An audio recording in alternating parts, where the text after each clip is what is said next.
So hello everyone, my name is Shala Bulu. I'm the principal consultant of Shala Bulu and Associates. I'm going to do a really short video talking about just taking one slide out of our brand strategy course. And this is the brand strategy and marketing communications course that is we're going to have this in on the 30th of April. And yeah, so I'm going to be talking about just sharing one slide, a very important slide from our course curriculum. We have like a whole deck of slides, and I just said, let me just do this as a preview, just so that some of us can have an idea of what sort of things that we teach in our courses. So the brand strategy and marketing communications course is designed to help people understand how to integrate their brand strategy with marketing communications. It's designed for corporate communications professionals, practitioners, leaders for brand strategists, consultants, professionals, digital marketers. If you're supporting a corporate brand or you're likely to support a corporate brand or or a business brand, organizational brand, you're a marketer, you have communications in your job title or in your role, you need to attend this course because we try to bring both the brand elements together with marketing. Most people try to separate them, but my experience in my professional life has been that the more we understand, if you're on the marketing side, the more you understand the brand, the more you are able to communicate on behalf of the brand, even if it is a marketing timetable or timeline. And if you understand what is going on the marketing side, it also helps on the brand side to be able to provide a very broad basis that the marketing team can feed on. Marketing team communications feeds off brand strategy. So if your brand strategy is not elaborate enough, your marketing communications will struggle. If it's not well articulated, your marketing communications will struggle. Whenever I say a brand that is struggling to tell their story, I can tell that the problem is not just the marketing comms. The problem is actually that the brand story is inadequate, it's not well articulated, it's not robust enough. So marketing people are struggling. And that's sort of thing that we teach on our course. But just to just run into this slide, let me just run through this pretty fast because I'm putting myself on the clock now. So this was a slide that I came up with. I think the last time we ran this cohort, the fourth cohort happened in September.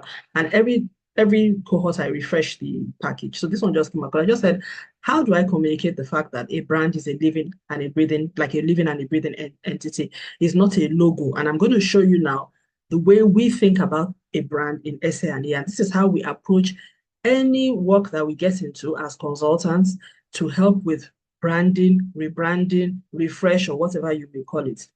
We start first from the heart and the soul. So a brand is like a living entity. Just keep that in mind. We start from the heart and the soul. What does this show here? The heart and the soul. This is where you talk about the brand values, the character of the brand ethos. I'm not going to go into details because all of this, like if I want to talk about brand values and character, we can talk for 2 hours. So I'm just going to breeze through it. And then if you come into class on the 30th of April, register, you will see the link to register. We will go into detail of all of these things. I will show you how to apply it in real terms. So the brand ethos, what does the brand believe? What's the personality of the brand? Is it a quirky brand? Is it a funny brand? Is it a lifestyle brand? Is it business? Is it hardcore? That kind of thing. What are the ideals of the brand? What does it believe? What are the attributes of the brand? In other words, how does it look? What does it feel like? What does it do? What's its purpose and all of that? And then how does the brand behave? Now, the heart and the soul of the brand helps determine the right and the wrong of things. It helps build the leadership approach, organizational culture, customer relationships, stakeholder management. It shows how you just present your brand and how you're going to sort of like tell you how you will present yourself.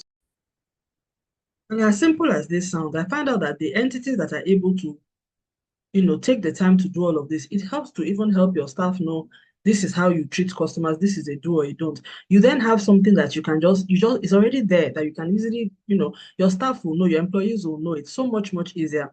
We have a brand ethos as SA&A, so that determines how we deal with people, even in very difficult situations and all of that. Nobody is permitted to invent their own way of dealing with the customer because we already have our ethos, our personality, our ideals, and our attributes. We want to leave a positive impact on all our customers and our clients. So that drives everything that we do. And so even when things are uncomfortable, the brand ethos guides us. We don't leave it to individuals to determine this is your right or wrong. No, the brand has values. And when you're acting on behalf, you're representing the brand, you have to represent the values of the brand. So what's the mind of the brand? This is where you now talk about the purpose, the promise. What is this brand promising to do? There has to be a promise. I remember there was a lady who used to sell fried yam outside my office, my former working life many years ago. Her brand promise was that her yam chips would be ready before 7 a.m. in the morning when staff have to go to work. And It will be ready to be hot. It will be, and that the standard will be the same and it will be sanitary. Nobody's going to have, it will be healthy. Nobody will have any problems based on from it. And everybody planned based on that fried yam, at least those of us that were customers of her. And she gets to that promise for the how many years? And by 10 a.m., she's done. And everybody was able to plan their lives around that because it was a promise she kept Monday to Friday without fail for at least a decade when I was working and I was aware of it. This person was there. That's the brand promise. And you can just think of all what it would have taken for her. She was a street seller to be able to achieve that. That's what it means. That's a brand strategy. And people, she was able to capture the value. She held us captive for that period of years because there was a standard she had set. We had become accustomed to that standard and she kept it. That's somebody in the informal sector. There was a vision. Clearly, there was a vision of this person. And I mean, I don't want to go into too much details, but that's the kind of those are the kind of real life examples we bring into class. The brand narrative. Of course, this is an informal sector example I give, so that person doesn't have a narrative, but I'm even telling you the story of that person. If it's an organized private sector or business or organization or faith-based or NGO or whatever, you should have a narrative that you have articulated. This is who we are. This is what we do. This is what we promise to deliver. This is our vision for the future. These are our values. This is how our history, our origin story, all of that. What you believe as a brand is also important. And most importantly, what differentiates you. You see, if you do not take the time to write all of these things, I'm sorry, nobody's going to understand who you are. And you cannot expect us to be guessing. There are so many brands out there, so many businesses out there. How do we know what you stand out for? So these are all the things that need to go into your brand strategy. And if you are representing a brand and you find out that that brand doesn't have any of these things, you have to start building it together and finding a way to get the attention of the management team to let them know that these are things that we need to do. So again, remember what I said at the beginning. This is applicable for if you're starting a new brand or you want to refresh an existing brand or you need to rejuvenate a brand, just go back and check whether you have all of these things. All of the things of the heart and the soul of the mind. The mind of the brand is about how you perform, how you manage things. The heart and soul determines how you manage relationships. The mind determines how you deliver on your work and your promise. And then the body is about how you present yourself visually. But it is the whole package that really is what captures everybody. So in the body, this is where you now go to the logo, the color, the identity, the products and the services, how you're going to present them, how you're going to brand them, and then your architecture. Do you have one brand? Do you have a family of brands? Do you have a house of brands? Do you have a master brand, one brand, sub-brand, all of that, book it out. But what we see most of the time is that people focus, when they want to talk about rebranding, they are looking here. And that is just the outer shell. Whereas the essence of the brand is here and here. What people buy into, there's nobody that goes with a brand simply because of what they see outside. And even if that is all that attracts them initially, that is not what's going to sustain their business. You invest in a brand based on where you see that brand is going. You choose to work with a brand because of the vision that they have, the promise, the narrative around that brand. If it's very negative, nobody wants to be associated with the brand. So you have to have a brand, a narrative that is well articulated. You have to be able to market that narrative, sell that narrative to the audience that makes the most sense and is relevant for you. So like I said before, the heart and soul of the brand is what drives affinity and helps you determine the right and the wrong of things. The mind is what the organization does and what it desires to be uniquely known for. All of this has to be predetermined, articulated, marketed, and sold and amplified. That is what you communicate about. But if it doesn't even exist, if you've not even written it somewhere, how can you then articulate it to others? And then the body is the symbols and the colors. So this is just to make us understand that this is how you need to think about a brand.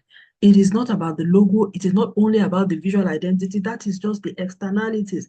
The essence of the brand is locked in heart, soul, and mind. The brands that have grabbed the attention of people, the brands that people are aligned to, the brands that people are loyal to, are the brands that we know what their purpose is. We know what their promise is. Remember the story of the fried yam seller. We know what the vision is. We know what the narrative, we know what their philosophy, we know where they are how they are differentiated from others.